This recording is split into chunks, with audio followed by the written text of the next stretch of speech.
मित्रहो, खूप दिवसानंतर पुन्हा एकदा फेसबुक लाईव्ह येण्याचा विचार मनात आला.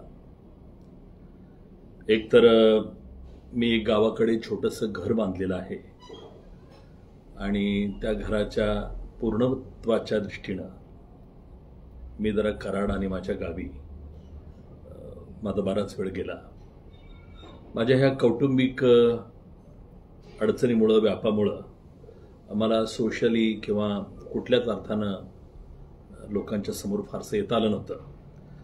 पण मी आता थोडासा फ्री झालेलो आहे आणि कुठल्या तरी एखाद्या विषयावरती पुन्हा एकदा महाराष्ट्रातल्या फुले शाहू आंबेडकर, अण्णाभाऊ साठे, लहुजी वस्ताद, मुक्ता साळवे, छत्रपती शिवाजी महाराज, गाडगे महाराज आणि सगळेच आपले जे महापुरुष आहेत, या महापुरुषांच्यावर प्रेम करणारे जे लोक आहेत, जो समाज आहे, त्यांच्याबरोबर संवाद करण्याच्या दृष्टीनं मी आज आपल्या समोर आलेलो आहे. विषय कोणता घ्यावा आणि निमित्त काय असावं या दृष्टीनं मी थोडासा विचार करत होतो. आणि त्यावेळेला निमित्त मला एक गोष्ट सापडली किंवा निमित्त मला जे सापडलं ते फारच इंटरेस्टिंग आहे. आपल्या लोकांना माहीत असेल किंवा नसेल, पण आज लंडनमध्ये एक प्रोग्राम होतोय. आज आहे 24 एप्रिल 2025 आणि बरोबर 100 वर्षापूर्वी डॉक्टर बाबासाहेब आंबेडकरांनी एक ऐतिहासिक पदवी लंडनमधून मिळवली होती आणि ती पदवी होती बॅरिस्टर ॲट लॉ. म्हणजे आजच्या तारखेला 100 वर्षापूर्वी डॉक्टर बाबासाहेब आंबेडकरांना बॅरिस्टर ही पदवी मिळाली होती आणि ही पदवी अर्थातच लंडनमध्ये मिळाली होती. आणि त्याचं औचित्य साधून doctor Babasaheb Ambedkar research and training institute Pune म्हणजे मार्टी, मुंबई विद्यापीठ आणि society of Gray's Inn London, UK, United Kingdom या 3 संस्थांच्या संयुक्त विद्यमानं आज लंडनच्या ग्रेज इन या कॉलेजमध्ये, लॉ कॉलेजमध्ये एक कॉन्फरन्स आयोजित केलेली आहे. आणि या कॉन्फरन्सचा विषय आहे doctor B.R. Ambedkar's global vision, reimagining justice, equality and democracy. Doctor Babasaheb आंबेडकरांच्या विश्वव्यापी दृष्टिकोनातून आजच्या समता, न्याय आणि लोकशाही या विचारांचं पुनर्मूल्यांकन, पुनर्बांधणी करण्याच्या दृष्टीनं ही लंडनमध्ये कॉन्फरन्स होत आहे. आज 11:30 इथं वाजलेले आहेत. अजून लंडनमध्ये ती कॉन्फरन्स सुरू झालेली नाही. पण भारतीय वेळेनुसार आपण मात्र या कॉन्फरन्सच्या अनुषंगानं डॉक्टर बाबासाहेब आंबेडकरांना समजून घेताना या विषयावरती थोडंसं मोकळेपणानं चिंतन करायचं म्हणून मी आपल्या समोर आलेलो आहे. ही कॉन्फरन्स 24 आणि 25 आज आणि उद्या होणार आहे. या कॉन्फरन्सचं मला सुद्धा निमंत्रण होतं. मी एक रिसर्च पेपरही पाठवला होता. मी तयारी सुरू केली, परंतु माझ्या वाटेत नेहमीच अडथळे येत असतात. या वेळेला अडथळा असा आला की माझा जो पासपोर्ट आहे तो 5 मेला संपणार आहे आणि जर इंग्लंडला जायचं असेल तर पासपोर्टचा कालावधी किमान 6 महिने पुढे असला पाहिजे. माझा तो नाही. माझा अवघा 10 दिवसच आहेत असं म्हटलं तरी चालेल. आणि परिणामी माझ्या व्हिसा समाप्तीमुळं मला या लंडनच्या कॉन्फरन्समध्ये सहभागी होता आलं नाही. याचं मला दुःख आहे. पण आपल्या सगळ्यांच्या बरोबर संवाद करताना मी एक अपेक्षा आणि स्वप्न व्यक्त करतो की ज्या ग्रेज इन या महाविद्यालयातून डॉक्टर बाबासाहेब आंबेडकरांनी बॅरिस्टर ही पदवी घेतलेली आहे. त्या महाविद्यालयाला आयुष्यात एकदा भेट देण्याचं स्वप्न मी आपल्याबरोबर पहिल्यांदा शेअर करतोय. तर असो मित्रांनो, या निमित्तानं आणि एकूणच डॉक्टर बाबासाहेब आंबेडकरांचा 14 एप्रिलला जन्मदिवस संपूर्ण देशभर आणि जगभर साजरा करण्यात आलेला आहे. त्याचंही औचित्य साधून आज आपण डॉक्टर बाबासाहेब आंबेडकर यांना समजून घेताना या विषयाच्या अनुषंगानं थोडंसं मुक्त चिंतन करणार आहोत. मित्रांनो, डॉक्टर बाबासाहेब आंबेडकर हे एक रसायनच वेगळं आहे. कुठली वेळ, कुठला काळ आणि कुठल्या अवस्थेमध्ये डॉक्टर बाबासाहेब आंबेडकरांचा जन्म झाला या सगळ्या विषयावरती आपण बोलणारच आहोत. पण किती उपाध्या त्या माणसाला लावण्यात आलेल्या आहेत, किती डिग्र्या आणि किती नावांनी बाबासाहेबांना लोक जगभरातले संबोधतात, हे बघितलं की त्या अफाट बुद्धिमत्तेच्या महामानवापुढं नतमस्तक व्हावं असं कोणत्याही विचारी माणसाला वाटतं. अर्थात ज्यानं बाबासाहेब समजून घेतलाय त्यांच्या बाबतीत आहे. ज्याने बाबासाहेब समजून घेतला नाही तो बाबासाहेबांच्या प्रतिमेपुढं फार तर नाचू शकतो, परंतु नतमस्तक होणं, त्यांच्या विचारांच्या अनुषंगानं 2 पावलं चालणं ही गोष्ट वेगळी आहे. आणि त्याच अनुषंगानं आपण काही गोष्टी आपल्याबरोबर शेअर करणार. मित्रांनो, डॉक्टर बाबासाहेब आंबेडकरांना भारतरत्न म्हटलं जातं, विश्वरत्न म्हटलं जातं, दलितोद्धारक, महान समाज सुधारक, राज्यघटनेचे शिल्पकार, नवभारताचे शिल्पकार, निर्माते, न्यायशास्त्रज्ञ, समाजशास्त्रज्ञ, राज्यशास्त्रज्ञ, अर्थशास्त्रज्ञ, शिक्षणतज्ञ, मानववंशशास्त्रज्ञ म्हणजे अँथ्रोपॉलॉजिस्ट, बोधिसत्व, किती बाबासाहेबांना लोक नावाजतायत, त्यांचा उल्लेख करतायत.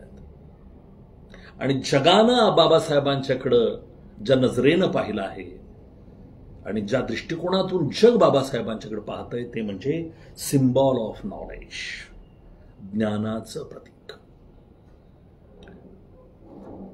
तर अशा ह्या सिम्बॉल ऑफ नॉलेजचा जगद्विख्यात व्यक्तिमत्वाचा शोध किती मिनिटांमध्ये समजून घ्यायचा आहे, मोठा अवघड आहे, पण आपण थोडासा प्रयत्न करणार आहोत. बाबासाहेबांना बोधिसत्व म्हटलं जातं. बोधिसत्व म्हणजे काय? तर बोधिसत्व म्हणजे बौद्ध धर्मातील ही एक संकल्पना आहे. बोधिसत्व ही एक संकल्पना आहे, बुद्धाच्या मार्गाने जाणारी, तसेच जगाच्या शांतीसाठी आणि आनंदासाठी कार्य करणारी व्यक्ती म्हणजे बोधिसत्व. गौतम बुद्धाच्या एकूणच 2-2.5 हजार वर्षांच्या कालखंडामध्ये फक्त 4 लोकांना बोधिसत्व मानलं जातं. त्यामध्ये डॉक्टर बाबासाहेब आंबेडकर एक आहेत. असो, तर ज्यांच्या जगण्यात, विचारात, आचारामध्ये बुद्धाचे तत्व सामावलेलं आहे, बुद्धाचे सत्व सामावलेलं आहे, तो बोधिसत्व आहे. आणि अशा या महाकारुणिक गौतम बुद्धाच्या अनुयायाला समजून घेण्याचा प्रयत्न आपण इथं करणार आहोत. महात्मा ज्योतिबा फुले यांच्या अनुयायाला समजून घेण्याचा प्रयत्न आपण इथं करीत आहोत. संत कबीर यांच्या अनुयायाला आपण इथं समजून घेण्याचा प्रयत्न करीत आहोत. मित्रांनो, डॉक्टर बाबासाहेब आंबेडकरांचा जन्म 14 एप्रिल 1891 साली महू या ठिकाणी झाला. महू मध्य प्रदेशामधलं एक गाव आहे, एक शहर आहे. इंदोर जिल्ह्यामध्ये, इंदोर पासून साधारण 20 किलोमीटर अंतरावर हे महू गाव आहे. आणि या महू गावामध्ये डॉक्टर बाबासाहेब आंबेडकरांचा जन्म 1891 झाला. त्यांचा जन्म मध्य प्रदेशात झाला असला तरी त्यांचं बालपण आणि शिक्षणाची सुरुवात मात्र महाराष्ट्रातच झालेली आहे आणि ती सातारा जिल्ह्यात झालेली आहे. साताऱ्यामध्ये प्रतापसिंह हायस्कूल जे आहे त्या हायस्कूलमध्ये डॉक्टर बाबासाहेब आंबेडकरांनी शिक्षणाचा ग गिरविला आहे. अब खड हे तिथं सुरुवात झालेली आहे. सातारा त्या दृष्टीनं अतिशय महत्वाचा आहे. डॉक्टर बाबासाहेब आंबेडकर हे जन्मानं इथल्या जाती व्यवस्थेमधल्या महार जातीत जन्माला आलेले होते आणि महार जात ही अस्पृश्य जात आहे. जातीच्या उतरंडीमध्ये ती खालच्या स्तरावरची जात आहे. ती अस्पृश्य घडलेली गेलेली जात आहे, अनटचेबल. आणि अशा या जातीत जन्माला आल्यामुळं डॉक्टर बाबासाहेब आंबेडकरांना लहानपणापासून जाती व्यवस्थेचे चटके बसलेले आहेत. कराडपासून जवळच असलेला जो शामगावची खिंड आहे, शामगावचा घाट आहे, त्या घाटातून लहानपणी वरती जात असताना एका बैलगाडीवाल्यानं त्यांना गाडीत घेतलं. ही लहान मुलं येत आहेत, चालतायत घाटामध्ये म्हणून गाडीत बसवलं आणि त्यांच्याशी चर्चा करताना त्यांना जेव्हा कळालं की या गाडीमध्ये बसलेली ही मुलं अस्पृश्य समाजातली आहेत, महार जातीतले आहेत म्हटल्यानंतर त्या बैलगाडीवाल्यानं त्यांना बैलगाडीतून खाली उतरलं. म्हणजे हा जो चटका आहे, हा चटका बाबासाहेबांना बसलेला आहे. हा जाती व्यवस्थेचा चटका आहे, हा अस्पृश्यतेचा चटका आहे. इथल्या मनुवादी व्यवस्थेनं जे रचलेला सापळा आहे त्याचा तो झटका डॉक्टर बाबासाहेब आंबेडकरांना बसला आहे. आणि हा बालवयापासून जे चटके बसलेले आहेत ते अगदी अखेरपर्यंत त्यांनी ते अनुभवलेले आहेत. अमेरिकेमध्ये शिक्षण घेऊन डॉक्टर बाबासाहेब आंबेडकर परत आले. सयाजीराव गायकवाड महाराजांनी त्यांना शिष्यवृत्ती दिलेली होती आणि त्या शिष्यवृत्तीमध्ये एक अट होती की त्यांनी शिक्षण घेऊन परत भारतात आल्यानंतर बडोदा संस्थानमध्ये त्यांनी नोकरी करायची. एवढा मोठा उच्च पदवी मिळवलेला भारतातला पहिला तरुण अमेरिकेमध्ये जाऊन शिक्षण घेऊन आल्यानंतर ज्या वेळेला डॉक्टर बाबासाहेब आंबेडकर बडोदा संस्थानच्या नोकरीमध्ये रुजू झाले त्यावेळेला तिथला शिपाई त्यांच्याकडे फाईल फेकून द्यायचा, त्याच्या हातात देत नव्हता. का तर त्या शिपायाला कळालं होतं की हा अस्पृश्य आहे, हा महार आहे आणि महारांना स्पर्श करणं म्हणजे विटाळ होणं. उच्च विद्या विभूषित असतानाही डॉक्टर बाबासाहेबांना हा चटका बसला आहे. मुंबईच्या सिडनेहॅम कॉलेजमध्ये प्राध्यापक म्हणून नोकरी करताना डॉक्टर बाबासाहेब आंबेडकरांसाठी स्वतंत्र पाण्याचा पिंप ठेवलेला आहे. या सगळ्या गोष्टी बघितल्यानंतर या जाती व्यवस्थेचं काय करायचं, या अस्पृश्यतेचं काय करायचं, या चटक्यांचं काय करायचं आणि जे आम्हाला चटके देत आहेत त्यांना कशा पद्धतीनं झटका दिला पाहिजे, हाच विचार डॉक्टर बाबासाहेब आंबेडकर आपल्या संपूर्ण हयातीत करताना दिसतात. मित्रहो, डॉक्टर बाबासाहेब आंबेडकर यांच्या जे डिग्री आहेत त्याच्याबद्दलची थोडासा परिचय करून देतो, कारण त्या काळात शिकणं ही गोष्ट सोपी नव्हती. महात्मा ज्योतिबा फुलेंनी स्त्रियांसाठी आणि शूद्रांसाठी, मांगामारांसाठी शाळा सुरू केली, पण त्या शाळेतून जे पूर्ण उमललेलं जर एखादं रोपटं कुठलं असेल, वटवृक्ष झालेलं एखादं झाड कुठलं असेल तर ते डॉक्टर बाबासाहेब आंबेडकरांच्या रूपानं आपल्याला पाहायला मिळतं. डॉक्टर बाबासाहेब आंबेडकरांनी BA ची पदवी घेतली मुंबई विद्यापीठातून. डॉक्टर बाबासाहेब आंबेडकरांनी MA ची पदवी घेतली कोलंबिया विद्यापीठातून, अमेरिका, USA. डॉक्टर बाबासाहेब आंबेडकरांनी PhD केली कोलंबिया युनिव्हर्सिटीतून, USA. डॉक्टर बाबासाहेब आंबेडकरांनी MSc ची पदवी घेतली लंडन स्कूल ऑफ इकॉनॉमिक्स, इंग्लंडमधून. डॉक्टर बाबासाहेब आंबेडकरांनी DSc ही पदवी घेतली, doctor of science, London school of economics मधून. आणि डॉक्टर बाबासाहेब आंबेडकरांनी ग्रेज इन याच लंडनमधल्या संस्थेतून बॅरिस्टर पदवी घेतलेली आहे आणि याच पदवीचा शतक पूर्ती समारंभ आज लंडनमध्ये संपन्न होत आहे. तर मित्रांनो, डॉक्टर बाबासाहेब आंबेडकरांच्या एवढा शिक्षण घेतलेला तरुण दलित समाजातला भारतामध्ये दुसरं कोणी नव्हतं. आणि म्हणूनच हे बाबासाहेबांचं वेगळंपण आहे. शिक्षणाच्या बाबतीत त्यांनी कमाल केली होती. त्यांनी कशा पद्धतीनं शिक्षण घेतलं, कशा पद्धतीनं ज्ञानप्राप्ती घेतली, त्याचे खूप किस्से आहेत.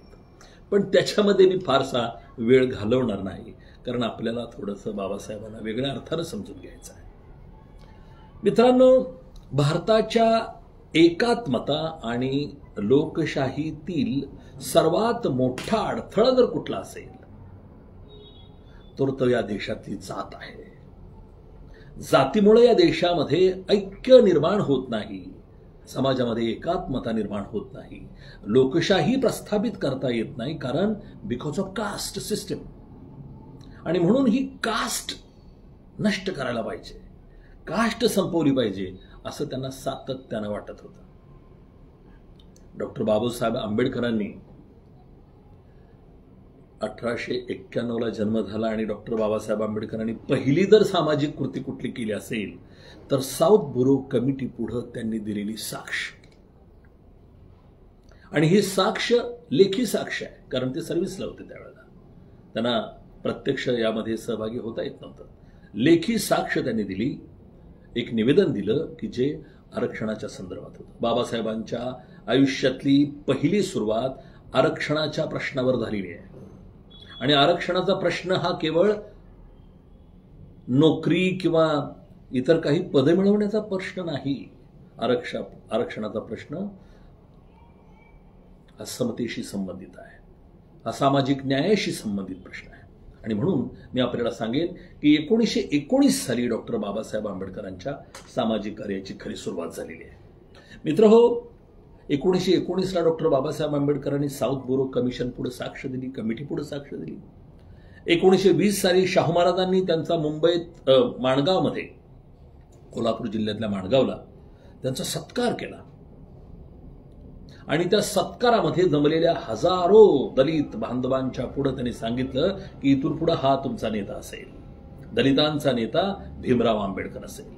डॉक्टर बाबासाहेब आंबेडकरांचं, शाहू महाराजांचं भाकीत खरं ठरलं आणि खरोखरच डॉक्टर बाबासाहेब आंबेडकर हे दलितांचेच नव्हे तर जगभरातल्या शोषित समुदायाचे नेते बनले. हा इतिहास आहे. तर 1919ला डॉक्टर बाबासाहेब आंबेडकरांनी साऊथ बोरो कमिटी पुढे आपलं म्हणणं मांडलं आरक्षणाच्या मुद्द्यावरचं. 1920ला माणगाव परिषद झाली. 1920लाच पुढं नागपूरची अन्याय निवारण परिषद झाली.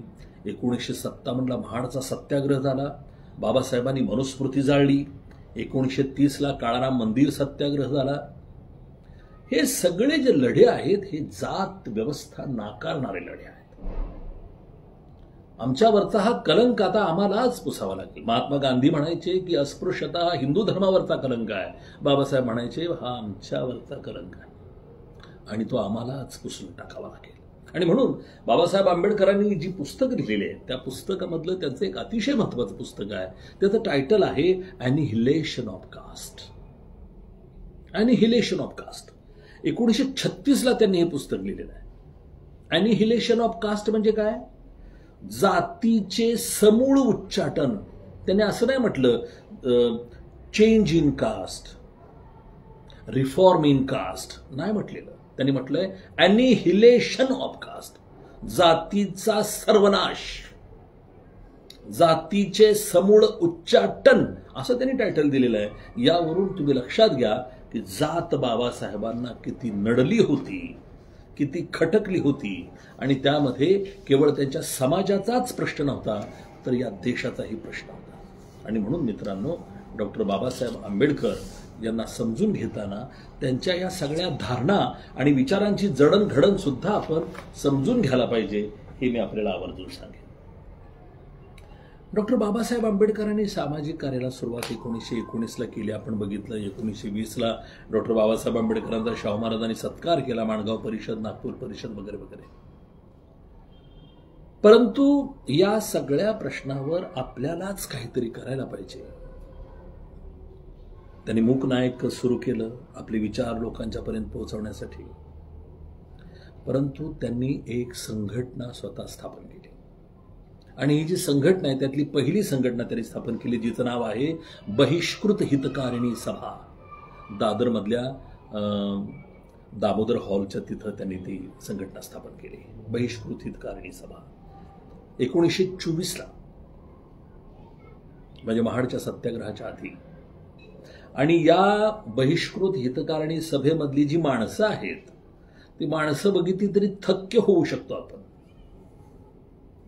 या बहिष्कृत हितकारिणी सभा जी डॉक्टर बाबासाहेब आंबेडकरांनी स्थापन केली, त्या सभेचे जे अध्यक्ष होते त्या अध्यक्षांचं नाव आहे चिमनलाल हरिलाल सेटलवाड. चिमनलाल हरिलाल सेटलवाड. सेटलवाड आडनाव थोडंसं ओळखीचं वाटत असेल, काही लोकांना क्लिक झाला असेल. तर हे चिमनलाल हरिलाल सेटलवाड जे आहेत त्यांचा मुलगा MC म्हणजे मोतीलाल चिमनलाल सेटलवाड. आणि ह्या मोतीलाल चिमनलाल सेटलवाडचा मुलगा अतुल सेटलवाड. आणि ह्या अतुल सेटलवाडची मुलगी म्हणजे तिस्ता सेटलवाड. गुजरातला जी दंगल झाली, गोधरा दंगल, आणि त्या दंगलीच्या निमित्तानं मोदी साहेबांच्या विरोधात जिनं फार मोठा आवाज उठवला ती Teesta Setalvad, human rights activist. तर ही तिस्ता सेटलवाड ही चिमनलाल हरिलाल सेटलवाडची पणती आहे. तिचे पणजोबा आहेत चिमनलाल सेटलवाड. आणि हे तिस्ता सेटलवाडचे पणजोबा डॉक्टर बाबासाहेब आंबेडकरांच्या बहिष्कृत हितकारिणी सभेचे अध्यक्ष होते. आपण कल्पना करा काय माणसं त्यांनी घेतली होती. त्यांच्या कार्यकारिणीमध्ये BG खेर नावाचे एक सॉलिसिटर मेंबर आहेत. BG खेर. आपल्याला आश्चर्य वाटेल, BG खेर म्हणजे बाळासाहेब गंगाधर खेर. 1924 साली डॉक्टर बाबासाहेब आंबेडकरांच्या बहिष्कृत हितकारिणी सभेतले एक मेंबर हेच BG खेर, हेच बहिष्कृत हितकारिणी सभेतले मेंबर 1937 साली मुंबई प्रांताचे पंतप्रधान झाले. काय माणसं बाबासाहेबांनी बरोबर घेतली होती. हेच बाळासाहेब खेर मुंबई राज्याचे पहिले मुख्यमंत्री झाले 1947 ते 52. 5 वर्ष मुंबई प्रदेशचे जे पहिले मुख्यमंत्री बाळासाहेब खेर, आणि मुंबई प्रांताचे पहिले 1937 ते 39 2 वर्ष पंतप्रधान बाळासाहेब खेर. हे 37ला पंतप्रधान झाले, 47ला मुख्यमंत्री झाले. पण बाबासाहेबांनी 1924च्या त्यांच्या कार्यकारिणीत ते सदस्य होते, मेंबर. काय नजर आहे, काय पारख आहे. आणि आपल्या आताचे जर बघितलं संघटना काढायला गेलं तर जो मेंबर आहे तो लगेच दुसऱ्या महिन्यातच संस्थापक अध्यक्षच होतोय. कुठल्याही प्रकारचा प्रामाणिकपणा आज कार्यकर्त्यांच्या मध्ये राहिलेलाच नाहीये. बाबासाहेबांना समजून घेताना त्यांची ही माणसांची शोधक नजर, माणसं पारखण्याची नजर आपण समजून घ्यायला पाहिजे. नावं फार मोठी आहेत, मी सगळा त्यामध्ये वेळ घालवणार नाही. आणि बहिष्कृत हितकारिणी सभेचे डॉक्टर बाबासाहेब आंबेडकर हे कार्याध्यक्ष होते, म्हणजे मॅनेजिंग डायरेक्टर.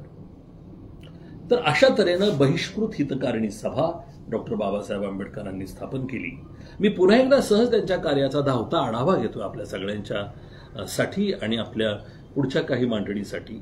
मगाशी म्हटल्याप्रमाणे 1919ला साऊथ बोरो कमिशन पुढे त्यांनी साक्ष दिली आणि त्यांच्या सामाजिक कार्याला सुरुवात झाली. 21 आणि 22 मार्च 1920ला माणगावला परिषद झाली. स्वतः शाहू महाराजांनी ती परिषद आयोजित केली होती. 30 मे आणि 1 जून 1920ला नागपूरला अस्पृश्यता निवारण परिषद झाली. शाहू महाराज स्वतः त्या परिषदेला उपस्थित होते. शाहू महाराजांनी फार मोठी मदत बाबासाहेबांना केली. त्यांनी जे मूक नायक पाक्षिक जे सुरू केलं, साप्ताहिक पाक्षिक जे वृत्तपत्र सुरू केलं होतं, त्याला 1920 साली डॉक्टर शाहू महाराजांनी 2,500 रुपये दिले होते. 1920 साली 2,500 म्हणजे आता किती होतील पैसे हिशोब करायला काय हरकत नाहीये. माझ्याकडे आहे पण मी काही तो सांगत बसत नाहीये. 31 जानेवारी 1920 मूकनायक सुरू केलं. 1923-24 मध्ये बहिष्कृत हितकारिणी सभा स्थापन केली. 23-24 म्हणजे 23 स्थापन केली, पण 24 रजिस्ट्रेशन केलं त्यांनी, रितसर नोंदणी केली बहिष्कृत हितकारिणी सभेची. 1927 बहिष्कृत भारत नावाचं पाक्षिक त्यांनी सुरू केलं. 1930 गोलमेज परिषद लंडनला गांधींच्या विरोधात आरक्षणाच्या मुद्द्यावर. 1932 पुणे करार, येरवडा जेलमध्ये गांधीजी उपोषणाला बसले, प्राण वाचवले गांधीजींचे. 1932 पुणे. 1936 स्वतंत्र मजूर पक्ष स्थापन केला. 1942 शेड्युल्ड कास्ट फेडरेशनची स्थापना केली. 1942 कामगार मंत्री झाले ते दिल्लीमध्ये. 1945 पीपल्स एज्युकेशन सोसायटीची स्थापना केली. 1946 राज्यघटनेवर सदस्य झाले बंगालमधून. 1948 शारदा कबीर या मुलीशी, ब्राह्मण मुलीशी विवाह त्यांनी केला. 1950-51 मध्ये कायदामंत्री, 50 मध्ये कायदामंत्री झाले दिल्लीत. 1950 त्यांनी मिलिंद कॉलेज औरंगाबादला स्थापन केलं आणि त्या कॉलेजच्या उद्घाटनाला राजेंद्र प्रसाद राष्ट्रपतीला बोलवलं. 1952 पुन्हा त्यांची राज्यसभेवर निवड झाली. मुंबईतून ते पुन्हा निवडून आले, कारण बंगाल स्वतंत्र झाला होता त्यावेळेला, त्यामुळे 1952 ते पुन्हा याच्यातून निवडून आले. 1956 त्यांनी मुंबईत सिद्धार्थ कॉलेज काढलं. 1956 त्यांनी बौद्ध धर्म स्वीकारला. 1957 त्यांच्या अनुयायांनी बाबासाहेबांच्या स्वप्नातला रिपब्लिकन पक्ष स्थापन केला. 1990 डॉक्टर बाबासाहेब आंबेडकरांना भारतरत्न पुरस्कारानं सन्मानित करण्यात आलं आणि 1994 बाबासाहेब आंबेडकरांचं नाव मराठवाडा विद्यापीठाला देण्यात आलं. तर हा साधारण बाबासाहेबांच्या व्यक्तिमत्वाभोवती फिरणारा एक थोडासा जीवनपट मी आपल्या पुढे सांगितलेला आहे. मित्रांनो, बाबासाहेबांच्या कौटुंबिक जीवनाबद्दल थोडंसं बोलतो. डॉक्टर बाबासाहेब आंबेडकरांची पहिली पत्नी जी आहे तिचं नाव रमाबाई. रमाबाईचं लग्न 1906 साली झालं. त्यावेळेला बाबासाहेब आंबेडकरांचं वय 16 वर्ष होतं आणि रमाबाईचा मृत्यू झाला 1935 साली. त्यावेळेला बाबासाहेबांचं वय होतं 44 वर्ष. आणि बाबासाहेबांनी दुसरं लग्न केलं 1948 साली. त्यावेळेला बाबासाहेबांचं वय होतं 57 वर्ष. म्हणजे बाबासाहेबांनी दुसरं लग्न केलं तेव्हा त्यांचं वय 57 वर्ष होतं आणि शारदा कबीर या ब्राह्मण स्त्रीचं वय 39 वर्ष होतं. त्या डॉक्टर होत्या. या शारदा कबीर यांचं नाव लग्नानंतर बदललं. सविता भीमराव आंबेडकर असं ते नाव झालं. परंतु बाबासाहेब आंबेडकर त्यांना सविता म्हणत नव्हते. त्यांना मूळचं नाव त्यांचं शारदा या नावावरून त्यांना शरू या नावानं ते बाबासाहेब सविता आंबेडकरांना म्हणत होते आणि सगळा समाज सविता आंबेडकरांना माई या नावानं पुकारत होता. म्हणजे शारदा कबीर या सविता आंबेडकर झाल्या. समाजासाठी, जगासाठी त्या माई होत्या, तर बाबासाहेबांसाठी त्या शरू होत्या. मित्रांनो, आंबेडकर यांचं कौटुंबिक जीवन आपण थोडंफार समजून घेतलेलं आहे. त्यांचे वडील मिलिटरीत सुभेदार होते. किस्से खूप आहेत त्यांच्या आयुष्यावरती बोलण्याचे, परंतु आपण थोडंसं फास्टच निघालेलो आहे. आंबेडकरांनी जे ग्रंथ लिहिलेले आहेत त्या ग्रंथाबद्दल सुद्धा थोडंसं नावं फक्त मी वाचतो, म्हणजे आपल्या लक्षात येईल की डॉक्टर बाबासाहेबांच्या हृदयामध्ये आणि डोक्यामध्ये काय खेळत होतं, जे काय ड्युअल होतं, जो काय संघर्ष होता, तो त्यांच्या मस्तकात जो होता तो कसा पुस्तकात उतरला, त्याच्याबद्दल साठी मी फक्त नाव वाचतो. त्यांनी पहिलं 1916 साली अमेरिकेमध्ये शिक्षण घेत असताना कोलंबिया विद्यापीठामध्ये तिथे एक अँथ्रोपॉलॉजीची कॉन्फरन्स झाली होती आणि त्या अँथ्रोपॉलॉजीच्या कॉन्फरन्समध्ये त्यांनी एक शोध निबंध वाचला होता, ज्या शोध निबंधाचं नाव होतं castes in India, their mechanism, genesis and development.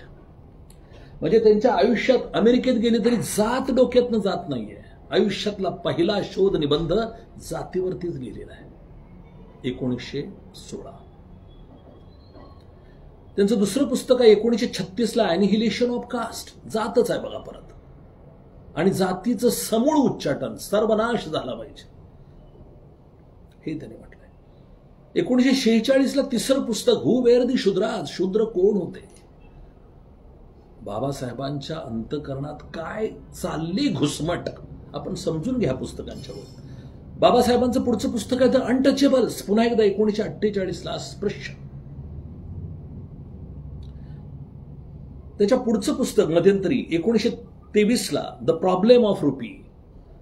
मागासवर्गीयाची आणि भारताची जी दयनीय अवस्था आहे, आर्थिकदृष्ट्या हा देश जो कंगाल झालेला आहे, म्हणजे त्याचं चलन रुपया, आणि रुपयाचा अभ्यास केला डॉक्टर बाबासाहेब आंबेडकरांनी. The problem of the rupee, its origin and it's solution. त्याच्यानंतरचं पुस्तक आहे पाकिस्तान और पार्टिशन ऑफ इंडिया. 1940 पासून पाकिस्तान स्वतंत्र होण्याची जी काही एक मोठी चळवळ सुरू झाली, अतिशय रक्तरंजित चळवळ, त्यावरती बाबासाहेब आंबेडकरांनी आपले विचार मांडलेत. पाकिस्तान की पार्टिशन ऑफ इंडिया, भारताची फाळणी काय करणार, त्याच्यावरती त्यांचं चिंतन आहे. त्याच्यानंतर त्यांनी पुस्तक लिहिलंय स्टेट्स अँड मायनॉरिटीज, अल्पसंख्याक राज्य आणि अल्पसंख्याक. त्यामध्ये सुद्धा या सगळ्या शोषितांचाच विचार आहे, शोषितांच्या मुक्तीचंच चिंतन याही ग्रंथामध्ये आहे. त्याच्यानंतर what Congress and Gandhi have done to the untouchables, Gandhi आणि काँग्रेसनं अस्पृश्यासाठी काय केलंय, पुन्हा एकदा अनटचेबल्स. त्याच्यानंतर Maharashtra as a linguistic province, महाराष्ट्राबद्दलचा सुद्धा डोक्यात असं त्यांच्या एक सनसनत होता, महाराष्ट्र काय आहे. The evolution of provincial finance in British India, Buddha and his dhamma, and riddles in Hinduism. Riddles, Hindu धर्मातली कोडी काय आहेत. आणि सगळ्यात महान ग्रंथ जर कुठला असेल तर कॉन्स्टिट्यूशन ऑफ इंडिया, भारताची राज्यघटना. 2 वर्ष 11 महिने 18 दिवस, जवळपास 33 वर्ष डॉक्टर बाबासाहेब आंबेडकरांनी घटना लिहायला आपल्या आयुष्यात दिलेली आहेत. म्हणजे बाबासाहेबांच्या डोक्यामध्ये आपल्या संपूर्ण आयुष्यात कास्ट, अनटचॅबिलिटी, मायनॉरिटी, त्यांचे प्रश्न, India, Maharashtra, culture, literature, equality, justice, democracy, हेच सारखं त्यांच्या मस्तकात खेळत आहे. आणि जे जे त्यांच्या मस्तकात आहे ते सगळं त्यांनी पुस्तकात लिहून ठेवलं आहे. आणि त्यांनी जे लिहिलेलं आहे ते समजून घेतलं तरी सुद्धा बाबासाहेब समजून घेतल्यासारखं होणार आहे. मित्रांनो, बाबासाहेब आंबेडकरांना समजून घेणं म्हणजे काय? डॉक्टर बाबासाहेब आंबेडकरांना समजून घेणं म्हणजे त्यांचं जीवन समजून घेणं. डॉक्टर बाबासाहेब आंबेडकरांना समजून घेणं म्हणजे त्यांचं जीवन कार्य समजून घेणं. डॉक्टर बाबासाहेब आंबेडकरांना समजून घेणं म्हणजे त्यांचा जीवन संघर्ष समजून घेणं, त्यांचा विचार समजून घेणं, काय होतं ते समजून घेणं, काय पाहिजे होतं बाबासाहेबांना ते समजून घेणं, काय मिळालं ते समजून घेणं, काय आहे आज ते समजून घेणं. आणि या सगळ्या परिस्थितीमध्ये जर समाधानकारक आपल्याकडे काही उत्तर नसतील तर काय केलं पाहिजे त्याचा शोध घेणं आणि कसा त्या मार्गाने जाता येईल, प्रवास करता येईल त्याचा शोध घेणं म्हणजे बाबासाहेब आंबेडकर समजून घेणं. त्यांनी काय लिहिलं हे समजून घेणं, आपण काय वाचलं ते समजून घेणं. म्हणजे बाबासाहेबांनी काय लिहिलं, आपण काय वाचलं, आणि जे वाचलं त्यातून काय वेचलं, या सगळ्या प्रश्नांचा शोध म्हणजे डॉक्टर बाबासाहेब आंबेडकरांना समजून घेणं आहे. मित्रांनो, आंबेडकरांचा संपूर्ण संघर्ष मी मगाशी म्हटल्याप्रमाणे जात आणि अस्पृश्यतेच्या विरोधातला आहे. बाबासाहेब आंबेडकरांचा संपूर्ण संघर्ष हा अन्याय, अत्याचार, असमानता आणि शोषणाविरुद्धचा संघर्ष आहे. काय होतं बाबासाहेबांच्या अगोदर त्या काळामध्ये? असमानता होती, अन्याय होता, अत्याचार होता, अस्पृश्यता होती, कुत्र्यासारखं जीवन होतं आपल्याला, कुत्र्यासारखं. गुलाम होतो आपण, गुलामाचं जीवन जगत होतो. पारतंत्र्याच्या साखळदंडात आपल्याला जखडून ठेवलं होतं इथल्या मनुवादी व्यवस्थेनं, इथल्या जातीवादी व्यवस्थेनं. हे त्यावेळेला होतं. आणि बाबासाहेबांना काय पाहिजे होतं? त्यांना पाहिजे होतं त्यांच्या समाजासाठी स्वातंत्र्य, समता, बंधुता, सामाजिक न्याय, माणुसकी, अधिकार, सन्मान, संधी, या गोष्टी आम्हाला पाहिजे होत्या. बाबासाहेबांना पाहिजे होत्या. त्यांच्यासाठीच नव्हे तर त्यांच्या समाजासाठी पाहिजे होत्या. संपूर्ण देशातल्या शोषितांसाठी, अस्पृश्यांसाठी, दलितांसाठी, अल्पसंख्याकांसाठी एक संधी हवी होती, सन्मान हवा होता, अधिकार हवा होता, माणुसकीचे अधिकार त्यांना पाहिजे होते. आणि म्हणून बाबासाहेब आंबेडकर आयुष्यभर लढताना, संघर्ष करताना, बोलताना, लिहिताना दिसतात. आज प्रत्यक्ष काय आहे? सगळं आहे. बाबासाहेबांच्या हयातीत त्यांना जेवढं करता आलं त्यानं तेवढं केलं, त्यांना जेवढं देता आलं तेवढं त्यांनी दिलं. आज सगळं मिळालंय, पण सगळं कागदावर आहे, आमच्या दारापर्यंत आलेलं नाही, वस्तीपर्यंत नाही. कालचा पाऊस आमच्या वस्तीत आलाच नाही, हे कागद आमच्यापर्यंत आलेच नाही. ते अधिकार, ते स्वातंत्र्य, ते समता, बंधुता, न्याय, सन्मान, संधी आमच्या वस्तीपर्यंत आलेलं नाही, वेशीपर्यंत सुद्धा नाही आहे. म्हणजे दिलं सगळं, आहे सगळं, पण आमच्यापर्यंत नाही. अधिकार आला तर वापरण्याचं स्वातंत्र्य आमच्याकडे आलेलं नाही. हक्काचा वाटा आम्हाला मिळालेला नाही, पाहिजे तेवढा तर अजिबात मिळालेला नाहीये. अन्याय, अत्याचार आजही सुरूच आहेत. आजपर्यंत सवर्ण आमच्यावर अन्याय अत्याचार करत होते, आता आमच्यातलेच आमच्यावर अन्याय अत्याचार करायला लागलेले आहेत. औरंगाबादमध्ये एका मुलाला आपल्या दलित समाजातल्या लोकांनी मरेपर्यंत मारलं. काल परवा परभणीमध्ये एका मातंग समाजातल्या अल्पवयीन मुलीवरती ज्यांनी बलात्कार केला, कोण आहे ते सगळे? आपल्याच दलितामध्ये लोक आहेत.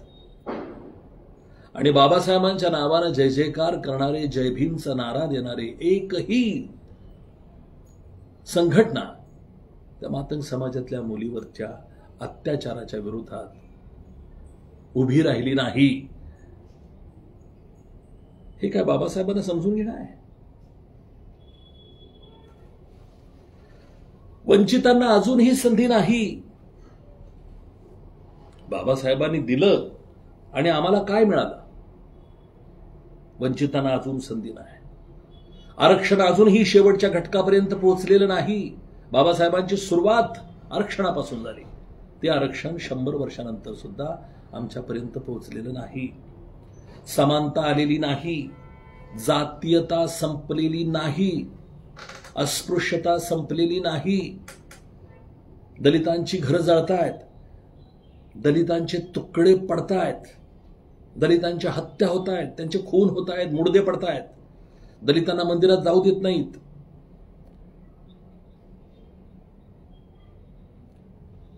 दलितांना दिलेला वाटाही दलितांना मिळत नाही, संविधानाने दिलेला अधिकारही मिळत नाही. मी यावरती खूप बोललोय. अरे आमच्या हक्काचं तरी आम्हाला द्या. त्या सोलापूर जिल्ह्यातल्या माळशिरसची जागा आहे, एससी साठीची जागा, धनगर उभा राहिलाय तिथं. लाज वाटत नाही सगळ्या लोकांना? बाबासाहेबांच्या बरोबर ही गद्दारी आहे. त्या सोलापूरमध्ये डॉक्टर शिवाजी काळगे का कोळगे जो आहे लिंगायत, खासदार झालाय बोगस सर्टिफिकेट घेऊन.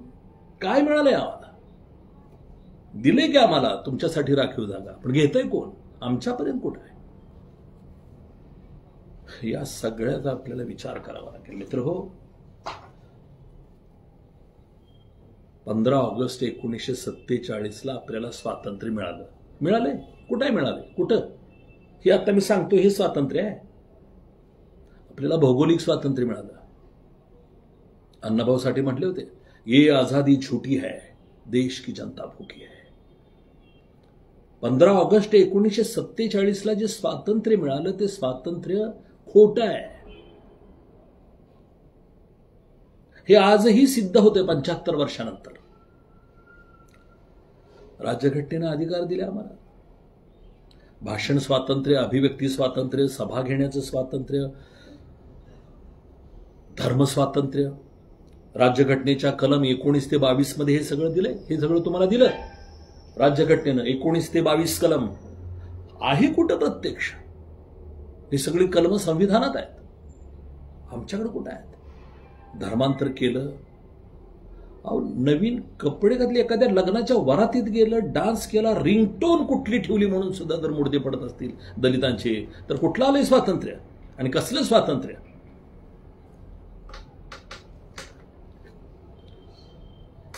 काय खायचं?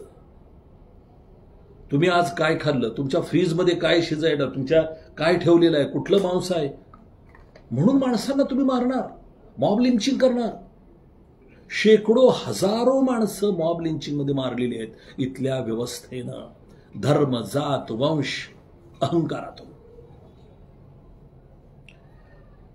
व्यवसायाचं स्वातंत्र्य आहे? कुठलं स्वातंत्र्य आहे? बँक आम्हाला कर्ज देतात, महामंडळ कर्ज देत आहेत. स्थापन झाली की बँक स्थापन झालेली आहे कर्ज द्यायला, महामंडळ स्थापन. मिळतंय कुठं? आर्थिक स्वातंत्र्य आहे? काही नाही. राज्यघटनेनं आम्हाला इक्वॅलिटी दिली, कलम 14 ते 18, इक्वॅलिटी, समानता. ही घ्या समानता. अरे हाय कुठं? कायद्यापुढे भेदभाव, कायद्यापुढे सगळे समान, भेदभाव सगळे नष्ट. हे कलम 14 ते 18 सांगतायत. समाजामध्ये, शिक्षणामध्ये तुम्हाला सगळीकडे समान संधी असेल.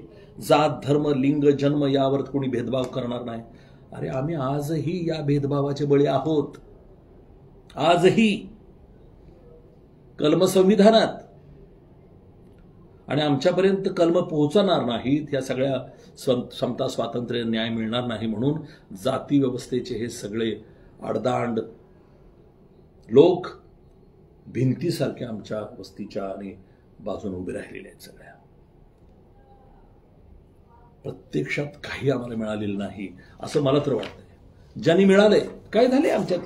IAS झाले, SP झाले, अधिकारी झाले. आमच्यापर्यंत अधिकाराचा वापर कुठं करतायत?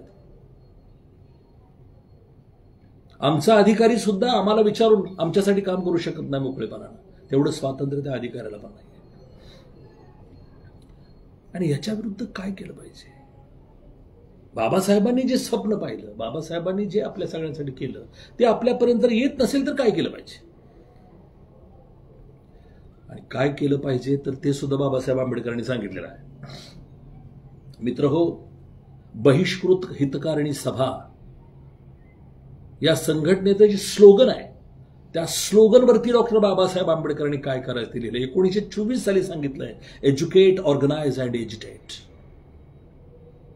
शिका, संघटित व्हा आणि संघर्ष करा. 1924 ला बाबासाहेबांनी सगळं सांगितलंय. ऐकतोय कोण? बाबासाहेबांचं सुद्धा ऐकण्याच्या परिस्थितीमध्ये सध्या कोणी नाही आहे.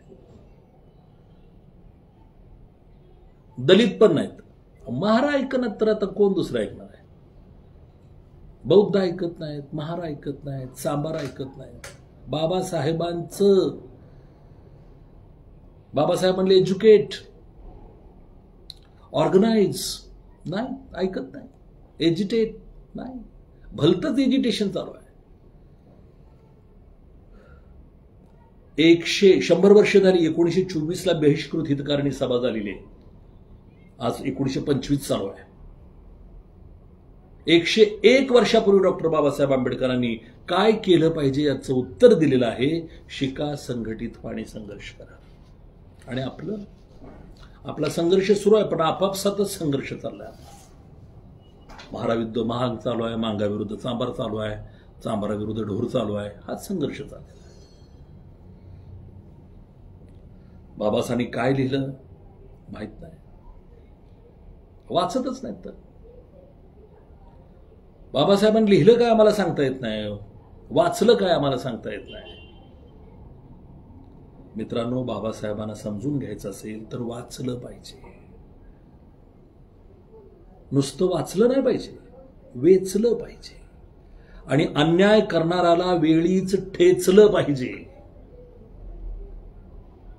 हे वाचणं, वेचणं आणि ठेचणं म्हणजे बाबासाहेब आंबेडकरांना समजून घेणं. आंबेडकरांच्या महानिर्वाणानंतर बाबासाहेबांचे अनुयायी बाबासाहेबांची नक्कल करायला लागले. बाबासाहेबांच्या बरोबर असणारे, नावं घेत नाही मी, बाबासाहेबांची नक्कल. ते बूट कसा घालायचे तसे बूट घालायला लागले, ते कोट कसा घालायचे तसे कोट घालायला लागले, ते हेअरस्टाईल कशी ठेवायची तसे हेअरस्टाईल ठेवायला लागले, ते पुस्तकं कशी धरायची हातात तसे पुस्तकं धरायला लागले. पण बाबासाहेबांच्या सारखं वागणं आणि बाबासाहेबांच्या सारखं जगणं यात फरक आहे. बाबासाहेबांच्या सारखा विचार करणं यात फरक आहे. बाबासाहेबांचे अनुयायी जे बाबासाहेबांची नक्कल करतात, अरे बेट्यांनो, त्यांच्या बुटाकडे बघून काम करू नका, त्यांच्या कोटाकडे बघून काम करू नका. बाबासाहेबांना समजून घ्यायचं असेल तर बाबासाहेबांच्या बुटाकडे नव्हे, कोटाकडे नव्हे, तर त्यांनी दाखवलेल्या बोटाकडे बघून आपल्याला चळवळ करावी लागेल. आणि बाबासाहेबांच्या बोटाकडे बघून पुढे जाणं म्हणजे बाबासाहेबांना समजून घेणं. समजून घेतल्याशिवाय दाता पण येणार नाहीये. तर मित्रांनो, बाबासाहेबांना समजून घेणं म्हणजे बाबासाहेबांनी दाखवलेल्या दिशेनं जाणं. बाबासाहेबांनी जे सांगितलंय ते आचरणात आणणं म्हणजे बाबासाहेबांना समजून घेणं. बाबासाहेबांनी स्त्रियांसाठी किती मोठं काम केलंय, त्या स्त्रियांना कल्पना नाही आहे. महात्मा ज्योतिबा फुले आणि डॉक्टर बाबासाहेब आंबेडकरांच्या ऋणात कालची आणि आजची आणि उद्याची सुद्धा स्त्री त्यांच्या ऋणातच राहिली पाहिजे. एवढं मोठं काम महात्मा फुले, सावित्रीबाई फुले आणि बाबासाहेब आंबेडकरांनी या भारतातल्या स्त्रियांसाठी केलेलं आहे. नुसत्या दलितांच्या नाही, भारतातल्या स्त्रियांसाठी केलेलं आहे. डॉक्टर आंबेडकरांच्या बाबतीत मी एवढंच म्हणेन की doctor Babasaheb Ambedkar was greatest champions of women's right. स्त्रियांच्या हक्कासाठी लढणारा मसीहा आहे. जेंडर इक्वॅलिटीसाठी त्यांनी हयात घालवली संघर्ष करण्यात. स्त्रियांच्या सन्मानासाठी बाबासाहेब जेवढे बोलले, त्यांनी जेवढं लिहिलंय, त्यांनी जो त्याग केलेला आहे तो या देशाच्या इतिहासात तेवढा कोणी केलेला नसेल. हिंदू कोड बिल जे मांडलं, काय साधी गोष्ट होती का या देशाच्या इतिहासामधली? हजारो वर्षाच्या इतिहासातली अतिशय क्रांतिकारी घटना म्हणजे डॉक्टर बाबासाहेब आंबेडकरांनी मांडलेलं हिंदू कोड बिल. स्त्री मुक्तीचा जाहीरनामा आहे. स्त्रियांना पतीच्या संपत्तीत वाटा, घटस्फोटाचा अधिकार. जळावं लागत होतं, मरावं लागत होतं नवरा मेला की. पती हा परमेश्वर मानला जात होता.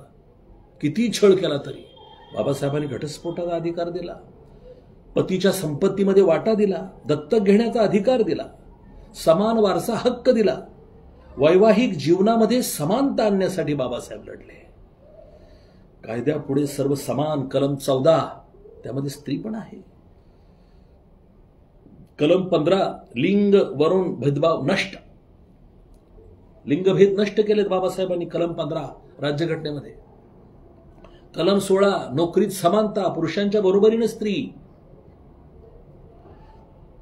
गरोदर स्त्रियांना रजा, पगारी रजा बाबासाहेबांनी दिली.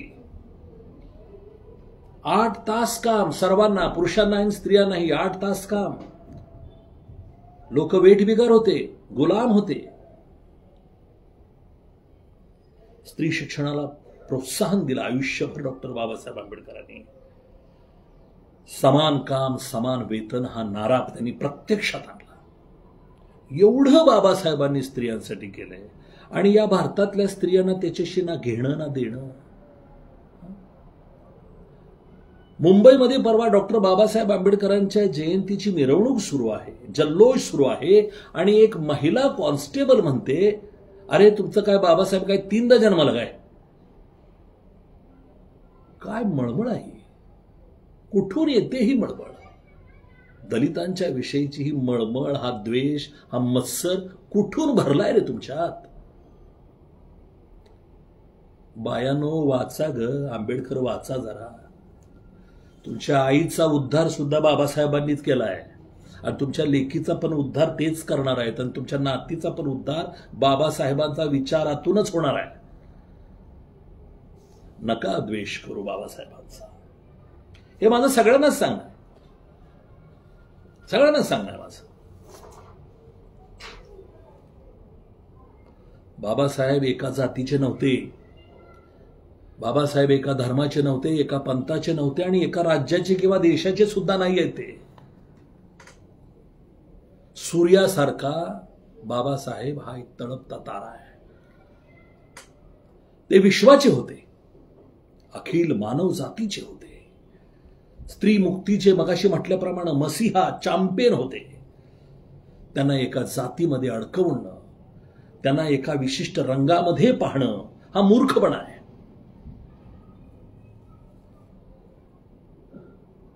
मित्रांनो, अलीकडे एक मी गाणं ऐकलंय, नारायण दादा पुरी यांनी हे गीत लिहिलेलं आहे, आणि औरंगाबादचा गायक अजय देहाडे यानं ते गायलेलं आहे. अप्रतिम गाणं, ऐकायला हरकत नाही. त्या गाण्यातल्या बोल जे आहेत, ओळी आहेत, भीम मोत्यांचा हार गमाय, भीम नंगी तलवार गमाय, भीम काळजाची तार गमाय, भीम निळाईच्या पार गमाय. मी जे म्हणालो आता, त्यांना एका रंगात बघू नका. अरे तो आकाशाच्या पलीकडे पोहोचलेला तारा आहे. भीम मोत्यांचा हार आहे, भीम नंगी तलवार आहे, भीम काळजाची तार आहे, निळाईच्या पार आहे. भीम विचाराला धार आहे, भीम मुक्तीचं दार आहे, भीम जळता अंगार आहे, भीम सूर्याची वात आहे, जाळे अंधारी रात आहे, भीम समतेचा हात आहे, भीम ममतेची थाप आहे, भीमा तुझे लाख उपकार आहेत, भीम निळाईच्या पार. अरे तुम्ही कुठं आहात? कुठं बाबासाहेब, कुठं तुम्ही? काही दलित समाजातले लोक निळा रंग म्हटलं की अस्वस्थ होतात, निळा रंगाला विरोध करतात, जय भीमला विरोध करतात, धर्म जात पंथाला विरोध करतात. रंगाला विरोध करणं, जय भीमला विरोध करणं, मूर्खच असतो तोच असं करू शकतो. जो बेशरम आहे ना तोच असं करू शकतो. जो अविचारी आहे तोच असं करू शकतो. जो विचारी आहे, जो समजदार आहे, जो सुज्ञ आहे, आणि जो कुठल्याही महापुरुषाला मानणार आहे, कुठल्याही महापुरुषाला मानणारा जर असेल तर तो बाबासाहेबाला मानणारच. तो रंगात अडकणार नाही आणि एखाद्या नाऱ्यामध्ये सुद्धा अडकणार नाही. कोणत्याही महापुरुषाचा अनुयायी सर्व महापुरुषांच्याकडे समान नजरेनंच पाहणार, आणि जो बघत नाही, तुम्ही आत्ताच सांगितलं, मूर्ख, तो किती पण ओरडू द्या, समजायचा हा मूर्ख आहे. तर मित्रहो, डॉक्टर बाबासाहेब आंबेडकरांना समजून घेणे म्हणजे माणूस बनणे. डॉक्टर बाबासाहेब आंबेडकरांना समजून घेणे म्हणजे स्वाभिमानी होणे, विचारी होणे, समजदार होणे, शहाणपण येणे म्हणजे डॉक्टर बाबासाहेब आंबेडकरांना समजून घेणे. आंबेडकरांना समजून घेणे म्हणजे स्वातंत्र्य, समता, बंधुता या मूल्यांचे पायीक होणे. डॉक्टर बाबासाहेब आंबेडकरांना समजून घेणे म्हणजे स्त्रियांच्याकडे समानतेने पाहणे. बाबासाहेबांना समजून घेणे म्हणजे देशप्रेम आणि माणूस प्रेम दाखवणे. डॉक्टर बाबासाहेब आंबेडकरांना समजून घेणे म्हणजे आंबेडकर वाचणे, मैत्रीभाव जपणे म्हणजे आंबेडकरांना समजून घेणे. मित्रांनो,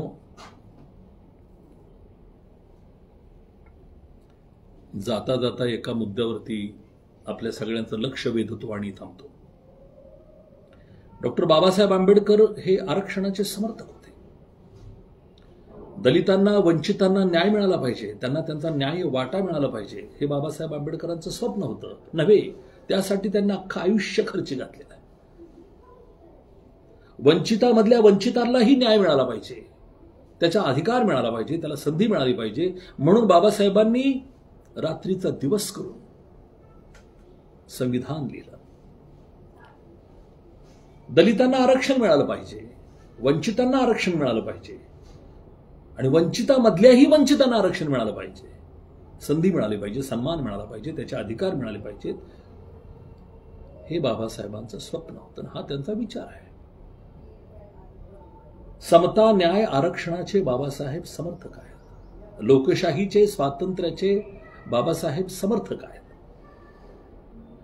गेली काही वर्ष संपूर्ण देशामध्ये आरक्षणाचं उपवर्गीकरण करा म्हणून एक लढाई सुरू आहे, एक आंदोलन सुरू आहे, देशभर चालू आहे. दलितामधल्याच काही दलितांचं असं म्हणणं आहे की जो अधिकार, जो वाटा आम्हाला मिळालाय तो वाटा आमच्यापर्यंत येत नाही. आमच्या दलितामधले जे प्रभावी आहेत ते सगळं अधिकार घेत आहेत, संधी घेत आहेत, आरक्षण घेत आहेत, आमच्यापर्यंत ते पोहोचत नाही असं त्यांचं म्हणणं आहे. हे फक्त महाराष्ट्रातल्याच लोकांचं म्हणणं नाही. कर्नाटकमध्ये तेच आहे, तेलंगणा आहे, आंध्र आहे, तामिळनाडू आहे, हरियाणा आहे, पंजाब आहे, सगळीकडे सगळ्या देशातल्या दलितांचं म्हणणं आहे की आरक्षणात उपवर्गीकरण करा, आरक्षणामध्ये अबकड करा. ही लढाई रस्त्यावरची कोर्टात गेली, कोर्टातून हायकोर्टात, हायकोर्टातून सुप्रीम कोर्टात गेली आणि 1 ऑगस्ट 2024 देशाच्या सर्वोच्च न्यायालयाने निकाल दिला की आरक्षणाचं उपवर्गीकरण करणं संविधान विरोधी नाही. आरक्षणाचं उपवर्गीकरण झालं पाहिजे आणि वंचितामधल्याही वंचितांना त्याचा अधिकार मिळाला पाहिजे आणि त्यासाठी उपवर्गीकरण व्हायला पाहिजे, अबकड व्हायला पाहिजे असा निकाल सर्वोच्च न्यायालयाने दिला.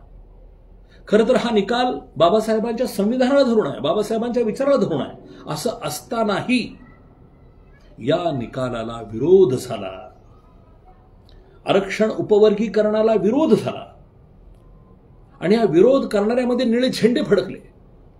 काही आंबेडकरवादी नेत्यांनी आपली भूमिका बदलली, ते नेते बदलले, विचार त्यांनी बदलले, भारत बंदची हाक दिली.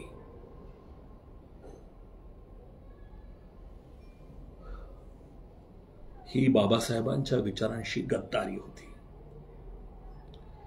जे निळे झेंडे हातात घेऊन आरक्षणाच्या उपवर्गीकरणाच्या विरोधात उतरले, ज्यांनी भारत बंदची हाक दिली, ज्यांनी सुप्रीम कोर्टाच्या निर्णयाला विरोध करण्यासाठी आपली भाषणं केली, हे सगळेच बाबासाहेबांचे विरोधकच आहेत, त्यांच्या विचारांचे विरोधक आहेत. त्यांनी बाबासाहेबांना समजूनच घेतला नाही. म्हणून माझं पहिल्यांदा त्यांना सांगणं आहे, बाबासाहेबांना समजून घ्या. आणि ह्यांनाही सांगणं आहे, बाबासाहेबांना समजून घ्या.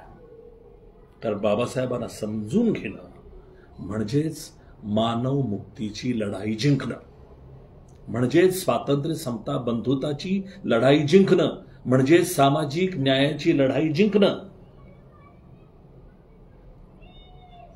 तेव्हा बाबासाहेबांना समजून घेऊया आणि एका नव्या लढाईची सुरुवात करूया. जय भीम, जय भारत, जय लवचिक.